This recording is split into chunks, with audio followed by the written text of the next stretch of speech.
this segment is titled Global Innovation. And I think we have been hearing this word for some decades now, isn't it? Think global, work local, right? Right? So, our guest for this conversation is Rob Van de Ven, co founder of Happy Bots, an organization that blends technology, behavioral insight, and human centered design to create assistive tools that are intuitive, scalable, and grounded in everyday needs. Across his career, Rob has worn many hats: management consultant, teacher, and entrepreneur. But a constant thread has been innovation for the public good. He has spent years designing and implementing change within non-profit ecosystems and from healthcare to education, always with a focus on human-centered solutions. Also, Rob, I think, has a robot, right? Yeah, yes. So, what's the name of your robot? Um, I wrote it somewhere. I'm going to ask you to tell us yourself when you come on the stage and talk about it.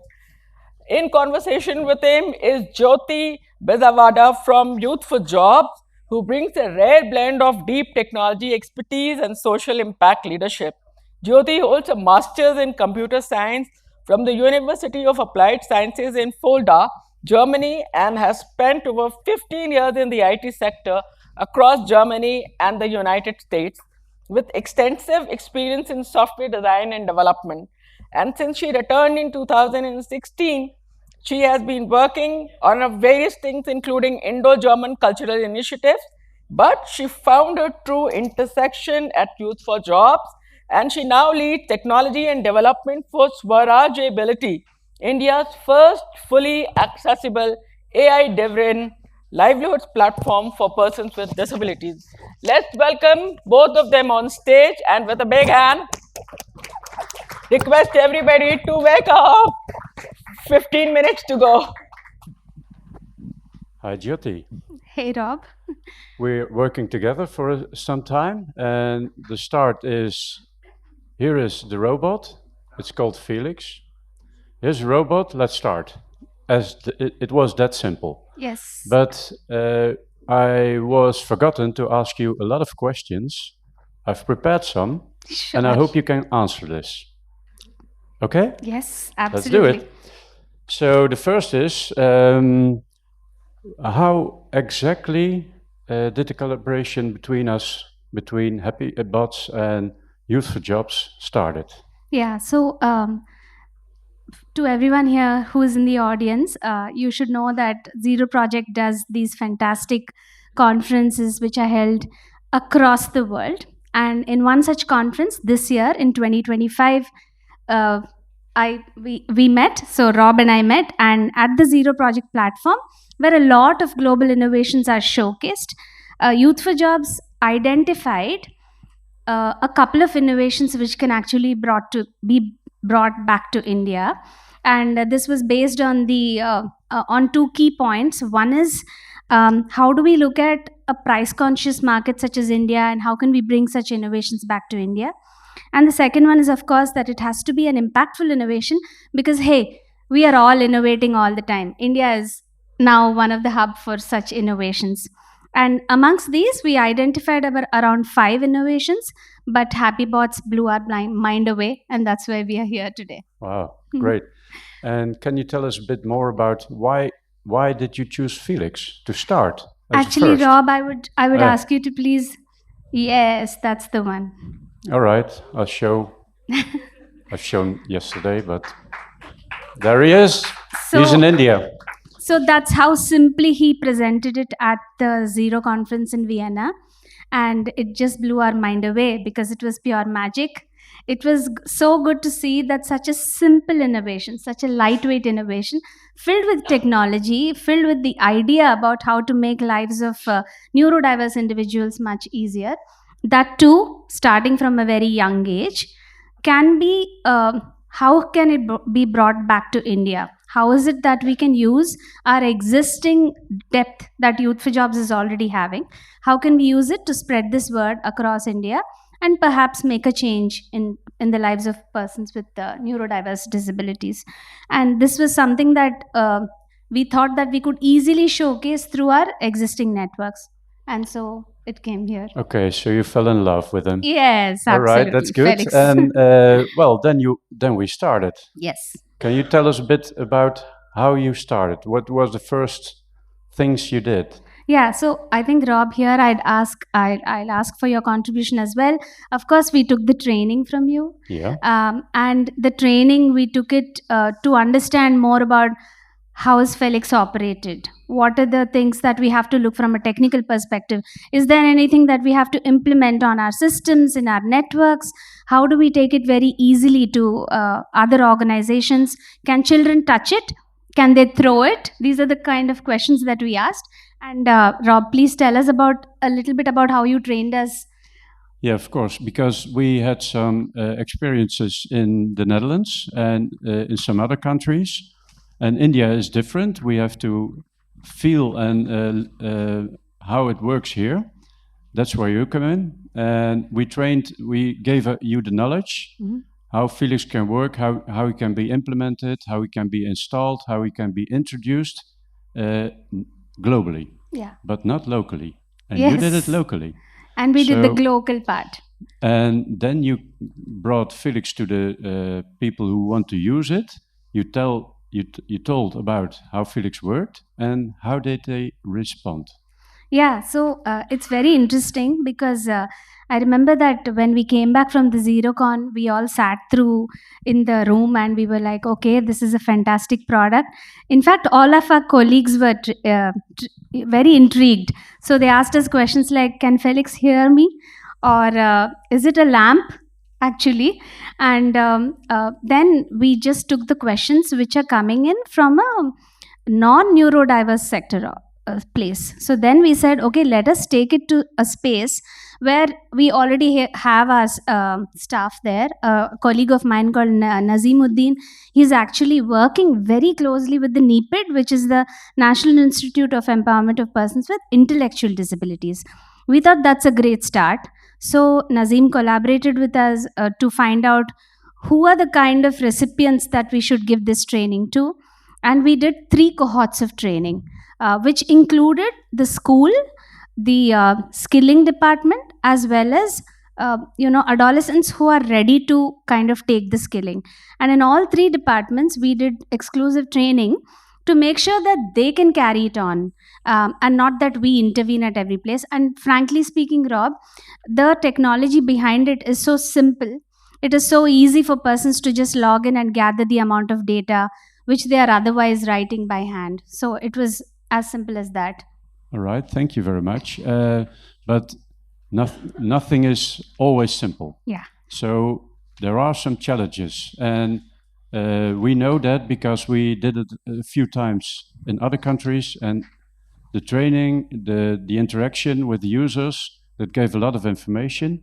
And maybe you can tell a little bit about challenges you met, we have to tackle. I'll actually take you through a small story that we came across at the NEPID. So at the NEPID, the teachers are working with the neurodiverse kids day in, day out. They work with a number of them. So it's not like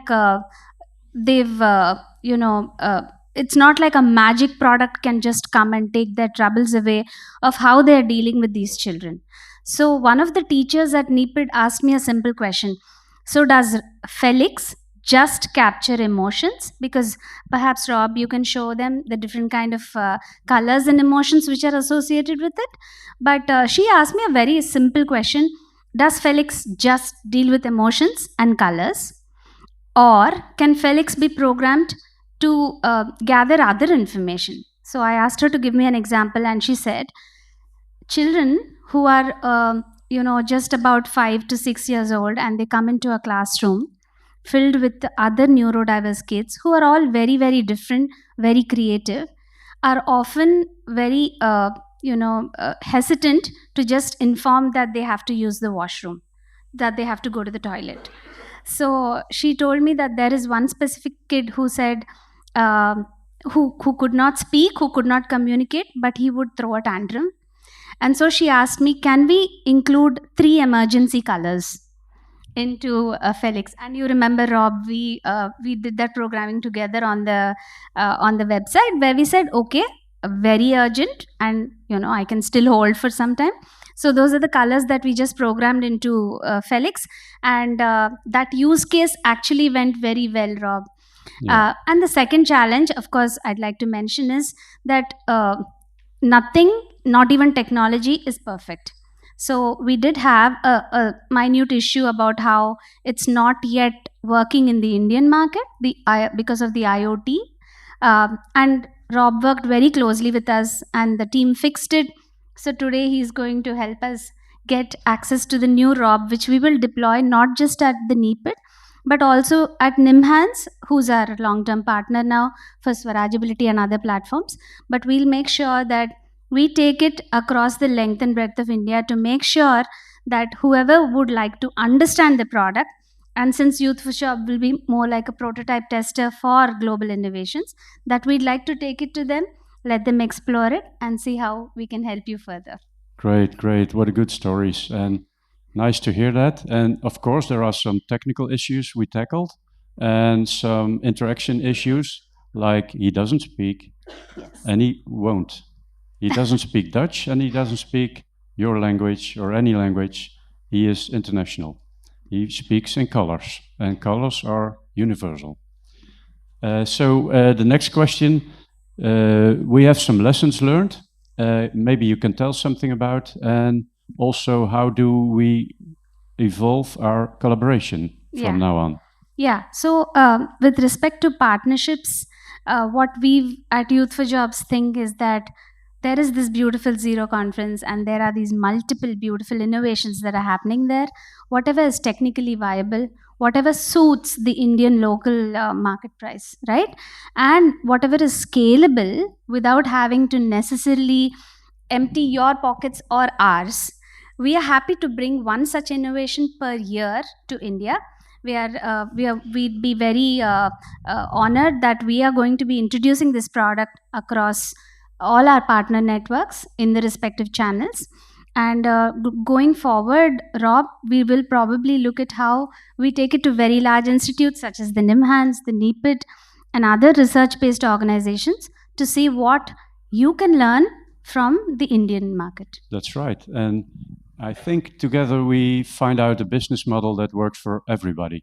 So that's the thing we have to do now. Yes, absolutely. This is a start. Yeah, that's good. Well, the next question, and let me say there are not so much questions anymore, so the lunch is coming near. Even